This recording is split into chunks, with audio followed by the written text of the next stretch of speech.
હાંસોડ તાલુકાની પ્રાથમિક શાળા સાહોલમાં એડોલેશન ફ્રેન્ડલી હેલ્થ સેશન કાર્યક્રમનું આયોજન કરવામાં આવ્યું હતું।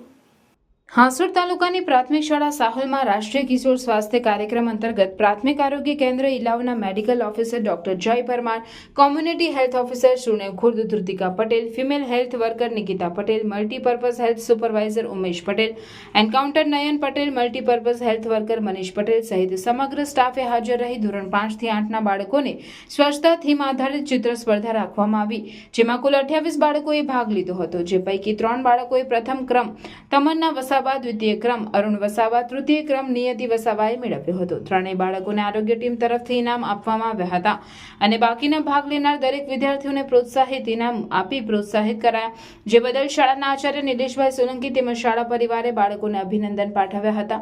અંતે દરેક બાળકોને પૌષ્ટિક નાસ્તો પણ આરોગ્ય ટીમ વતી પૂરો પાડવામાં આવ્યો હતો। આજરોજ સુનેવ ખુર્દ સબ સેન્ટરની ટીમ દ્વારા સાહોલ પ્રાથમિક શાળા ખાતે એડોલેશન હેલ્થ સેશનનું આયોજન કરવામાં આવ્યું હતું, જેમાં એ લોકોને પોષણ, વ્યક્તિગત સ્વચ્છતા, વૃદ્ધિ અને વિકાસ વિશે માહિતી આપવામાં આવી હતી।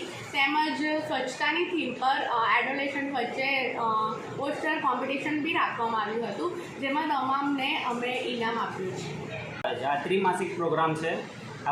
આ પ્રોગ્રામમાં દર 3 મહિને સાહોલ સેન્ટર પર આવીને અમારે અલગ અલગ ટૉપિક પર, જેને કે એમના વૃદ્ધિ માટેના વિકાસ માટે, એમના પોષણ માટે, એમના સ્વચ્છતા માટે, એમના હેલ્થ માટે, મેન્ટલ હેલ્થ માટે અલગ અલગ રીતે ટૉપિક ડિસ્કસ કરવાનું।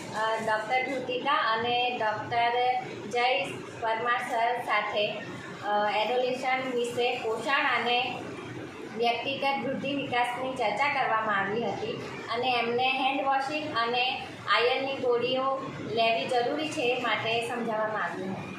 એડોલેશન ફ્રેન્ડલી હેલ્થ સેશન કાર્યક્રમ યોજાયો હતો, જેમાં 28 બાળકોએ ભાગ લીધો હતો અને સ્વચ્છતા થીમ અંતર્ગત વિવિધ ચિત્રો દોર્યા હતા, જેમાં આરોગ્ય ટીમ દ્વારા દરેક બાળકોને ઇનામ આપી પ્રોત્સાહન કરવામાં આવ્યા હતા। આ તબક્કે હું શાળા પરિવાર વતી આરોગ્ય ટીમનો આભાર વ્યક્ત કરું છું।